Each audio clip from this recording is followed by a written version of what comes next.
السلام عليكم ورحمة الله وبركاته. اللهم صل وسلم وبارك على سيدنا محمد وعلى آله وصحبه أجمعين. دي الحلقة التانية لسلسلة علمتني أمي اللي عملتها شيماء بنتي في السعودية. بس هقول لكم برضو طبعا هي مشغلة جنبيها الكاسيت لإذاعة القرآن الكريم. برضو صوت الإذاعة يا أم عبد الرحمن، صوت الإذاعة يعمل حق طبع ونشر. فخسارة صوتك يروح. لو سمحتي لو سمحتي تاني مرة ما تشغليش حاجة جنبك. شرحك جميل وشرحك حلو لو سمحتي. هي عملت كشري جميل جدا وشرحها كان حلو جدا جدا في حلة واحدة. هي يعني كله في حلة، بس هي عملت المكرونة في حلة والرز والشعرية في حلة والحلة التانية فيها الطماط. ماشي يا ام عبد الرحمن، بس تعليقا المفروض برضو المكرونة بتحط مع الرز، برضو بتتحط مع الرز كله في حلة واحدة. التقلية بس والبصلة هي الايه، والبصلة ان انت بتحمري البصلة وتفضل الزيتات وتاخديهم. فهي دلوقتي بتوريكم المكونات: المكرونة والصلصة والبصلة والتومة والعدس والخل والشعرية. دي هتمسكها لكم هي، أنا بتكلم نيابة عنها لأن هي برضو بنقولوا صوت يا أم عبد الرحمن، يا أم عبد الرحمن. معلش يا بنات. الشعرية دي بتقول هي إن هي ليها نوع معين بيعملوها بيها في السعودية. إيه هي مش عارفة، هي هنخليها في يوم من الأيام تورينا النوع ده. بصراحة أنا نفسي بقول لها يا أم عبد الرحمن ورينا النوع ده. ادي مكونات الكنافة. الكنافة معلش أنا اللي بس الكشري ماشي. اللي هي ايه، المكرونة والصلصة والبصل والتومة والرز والعدس والخل عشان ايه، الدقة بتاعتها. فاهمين؟ يلا بينا نخش على ايه، على الطريقة والشغل اللي هتعمله ام عبد الرحمن او العسولة بتاعتنا شيماء. اول حاجه نبدا، للي داخل على القناه جديد واول مره يا ريت يدوس على زرار الجرس ويعمل الزرار الاسود على كلمه الكل، علشان ايه، علشان كل حاجه توصل لحبايبنا والفيديو يرفع ويعلى لكل الناس. فانت كل ما هتعملي لايك فكل ايه ما هي ايه هيخش مقترحات للناس. هي دلوقتي بتقول لكم ان انا هغطي الحله اللي هي حطيت فيها المكرونه والميه، هغطي الحله نص غطا علشان ايه، علشان الميه ما تفرش. هنا هتعمل الشعريه، هي هتعمل هنا الشعريه. انا بتكلم نيابه عنها لان انا بقول لكم دلوقتي ان هي شغلت التسجيل جنبيها وبنقوله حق طبع ونشر يا ام عبد الرحمن، تعملهاش تاني ماشي. واهي الشعرية اللي بتقول عليها دي ليهم طريقة هي، فهي طبعا ما عندهاش شعرية مكسرة فهي هتكسرها، ليها طريقة وبتقول في الوقت ده ان انا هعمل لكم الطريقة بتاعتها ان شاء الله. ليها طريقة ايه هي مش عارفين، فهننتظروا الحلقة اللي فيها الشعرية دي يا ام عبد الرحمن يا شيماء.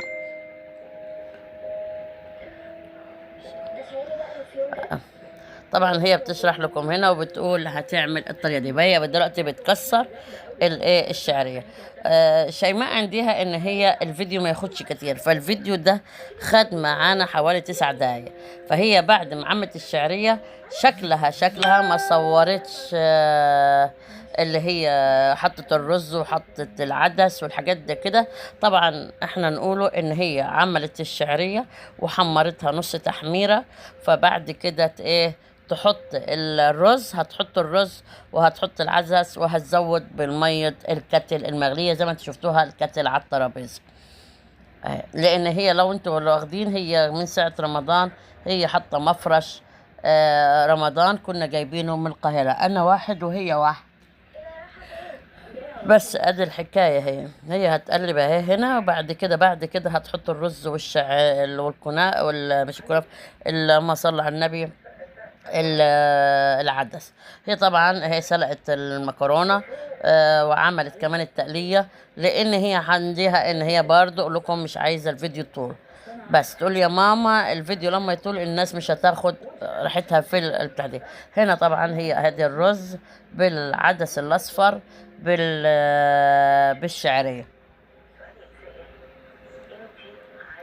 كان ممكن حطت المكرونة بدل ما تتسلق كان حطيتها في وسطيهم برضو، وكانت اتحطت عليها المية وزودت المية حاجة بسيطة عليها تاني، كان يبقى كله في حلة واحدة بدل ما تسلق. فهمان يا يا ام عبد الرحمن. هنا بقى بدأت هتعمل البصلة هنا. كان نفسي برضو تسمعوا كلامها، كان جميل جدا بصراحة. بتقول لكم ان انا غلطت، والمفروض البصلة اعملها جوليان، لان البصلة بتاعت الكشري بتعمل جوليان، هي نسيت وطحنتها. ففي اللحظة دي هي علشان تعدل الموضوع هي حطت نشا، هتحط نشا على البصلة اللي هي مطحونة دي، وهتنزل ميتها عشان تبقى ناشفة، عشان تبقى ناشفة، تبقى مقرمشة وناشفة وحلوة. ولما هتحمصها مش تحميصة محروقة، لا تبقى يعني زي الفض كده والذهب. اهي بتقول انا هنا هحط نشا يا ماما، وما تزعليش مني ان انا غلطت وقطعتهم جوليان، ما قطعتهمش جوليان. فبسيطة برضو يا شيماء، ما يجراش حاجة. برضو انت شاطرة وتصرفتي وممتازة وجدعة، لان انت معلمة اجيال. الله يبارك لك والله يصلح حالك ويديك ويوسع رزقك ويرضيك يا بنتي. انت بتعرفي بغلطك وبتصلحيه.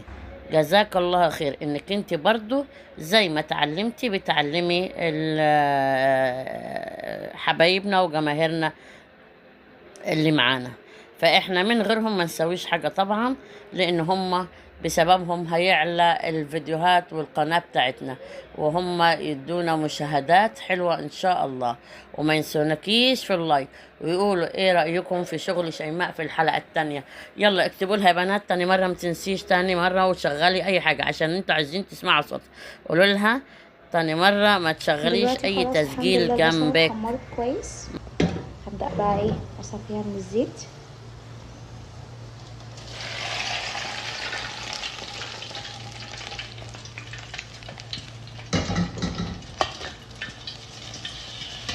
هبقى متحمر وجميل علشان النشا طبعا اللي حطيناه قرمشتها حلو.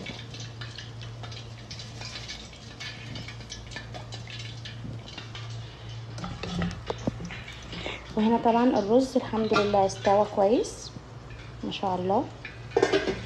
وهنا الصلصة،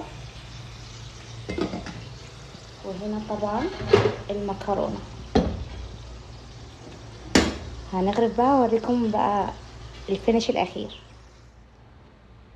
وبكده بيكون انا خلصت طبق الكشري بتاعي.